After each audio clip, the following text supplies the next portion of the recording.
Right? Practicing self-care is so important. I mean, sometimes I feel guilty about it, but I just am so much more productive if I take a little bit of time to do things that make me feel better. Yeah, totally. Just anything that'll get you through the day, you know? Goddesses?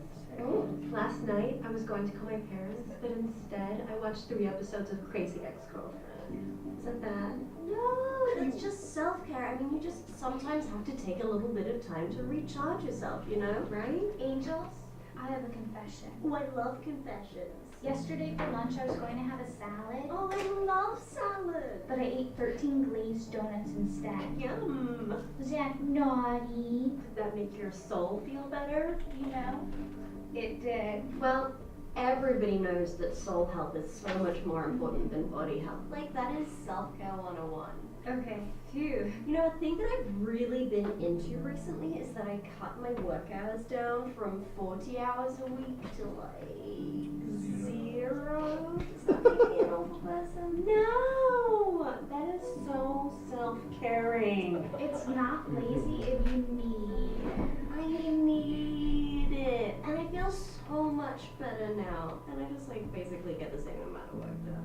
Did I tell you guys that Tom and I have moved our relationship into an open status? Shut up, stupid. Really? Well, I'm sleeping with other people, and I was going to tell him, but confrontation makes me feel feelings, and that's like the opposite of self-care. What? Does it make you wet human garbage?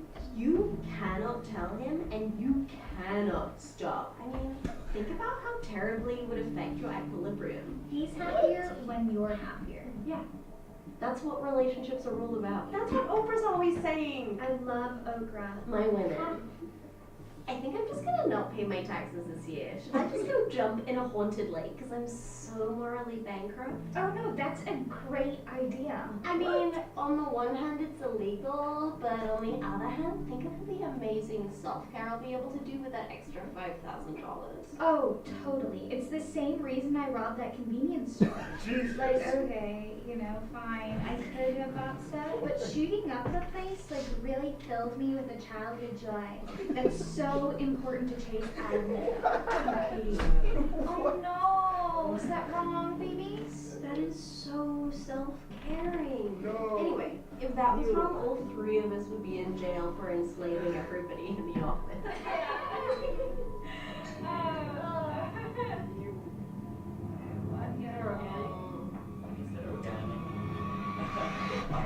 She's funny, cuz.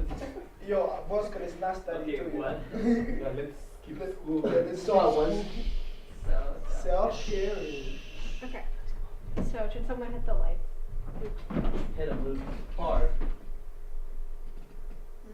Okay, so that was like a kind of, it was a joke, it was like a spoof about self-care, but my Graddy is going to be on self-care and mental health, and basically what I want to go into that is what is like true self-care. Like that was clearly not actual self-care, that was like them exaggerating what self-care is or what people think self-care is, and then how does mental health fit into self-care and how does self-care fit into mental health.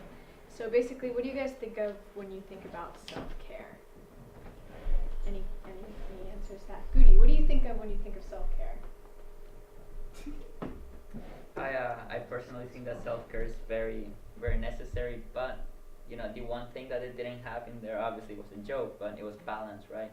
So in my opinion, balance is the most important thing between self-care and working, you know, because of course you need self-care, but you also need to work, and you know, that's just the thing that you need to do. So you know, having balance between those things is very important. So basically, when people think of self-care, they think of kind of like the things in this video, but like less exaggerated. Like they think of facials or like taking a bath or doing yoga or something like that.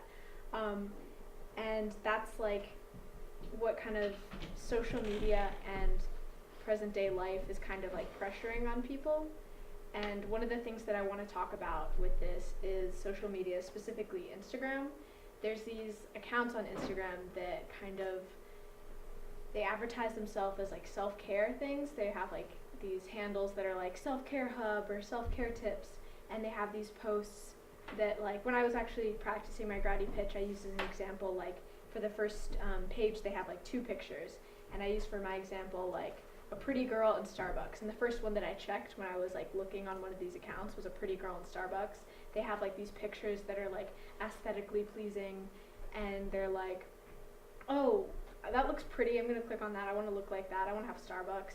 And then there's like a topic, and it's like how to get straight A's, or how to take care of your hair, or something like that. And they have like these little tips, like study, use flashcards, stuff like that, some helpful things.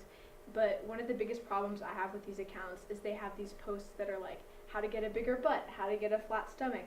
And I feel like these accounts are not true self-care when they have things like that. Some of the things are helpful and like fun, like, oh, you think by following this I'm already like practicing self-care by like looking at these things, but like, are you really gonna do them, or are you just gonna look at them? And with this day and age, with people that are teenagers and even like younger people looking at these accounts and seeing self-care, is that changing my body, like this account is telling me to do, like to do all these exercises to try to look like these girls in these pictures that they show.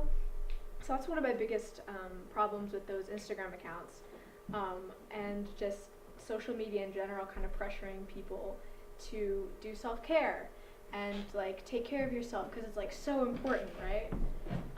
And the second aspect of it is that I want to focus on is the mental health aspect. And this is kind of why we should care, because teenagers have a lot of mental health issues, and so to help combat like mental health, self-care is supposed to help it.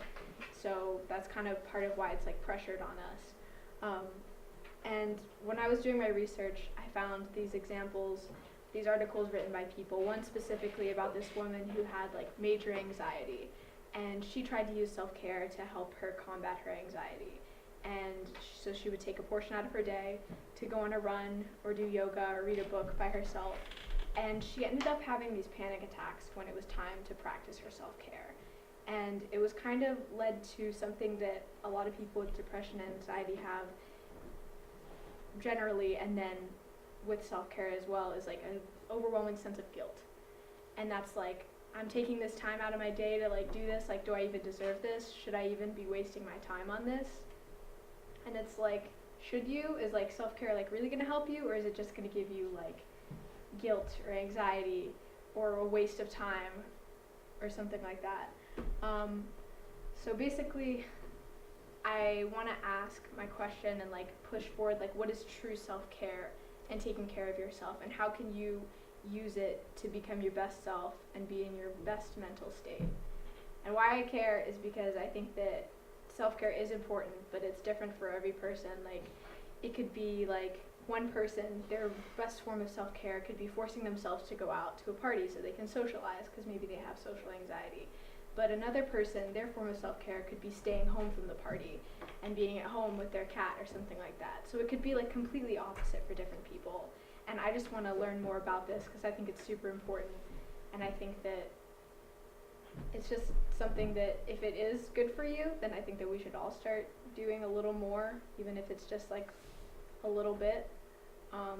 But I care because I have depression and anxiety, and I think that if I can do self-care to actually help that, then that would be good. And if I can share it with other people, I think that'd also be good. But that's basically it. So, questions, I guess, right?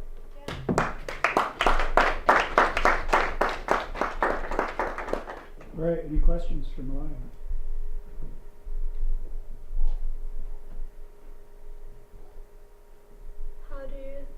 What do you think, I don't know, how do you think you could find your best, like, self-care?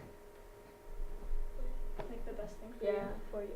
I think that like there's like general things that other people will tell you to do, and you can try those out, but if like you find that it's not working for you, then just try into the next thing, because you're the person that knows yourself the best. So if you know that like going on a run, you're gonna hate it, but it's gonna make you like feel better afterwards, then you should do that. But if you feel like it's just kind of, you gotta work with your like mental health and feel like, what am I doing that is making me feel bad, and what are things that make me feel good that are also productive? If that makes sense. You said something about guilt. right? How, you know, well, I mean, you put it in a way where like it was a little bit confusing, but like how I got it was basically, you know, if I say, you know, I'm gonna, you know, have my self-care like thing here, and it can be like a run or a workout or whatever, right? And then I don't do that or whatever, and then I feel guilty afterwards. I don't know. I guess I can have the problem with like, you know, work if I don't do that, if I don't, if I'm not congruent with my own standards, then I feel like really guilty afterwards, and it sucks, right? So you know, it would be awesome if there was like, if in your Graddy you said something about how to deal with that, how to like be more okay with that. You know, being like okay. The guilt aspect of it is kind of the opposite. It's like not missing your self-care and then feeling guilty about it. It's like feeling guilty about doing self-care. Like, for example, some people with depression, they're like, I don't deserve to be depressed, you know? Like, I have all these things. Like, I have, like, a roof over my head, and I have, like, an amazing family and stuff. So you feel guilty for, like, being depressed. Or maybe you feel guilty for needing self-care. You're like, oh, I, like, have all this busy work that I need to be doing. Or I could be doing something else, but instead I'm choosing to do this. And they sometimes might feel that that's, like, selfish. Like, why should I focus on myself when I'm already, like, so self-centered? Or why should I do this, like, when there's so many better things to do for me? It's kind of hard to explain because, like, with mental health, like, it's hard to explain unless you've, like, experienced it, and it's also different for every person. Like, I'm sure self-help and self-care has helped a lot of people, but it's also kind of been destructive for some people, and maybe they haven't, like, tried all the best options for them, or maybe they just didn't try hard enough, but, like, it'd be like that for some people. Just like being okay with your thoughts, being okay with what you think, right? Like yourself, almost. So I'm getting from. Maybe. I mean, I don't know. That's part of like what I want to explore, like the guilt aspect, because I think that that's like a huge part of it, because like it's not just like with the self-care, it's like guilting that you need self-care. I think that's, right. Does that make sense? Yeah. Any other questions?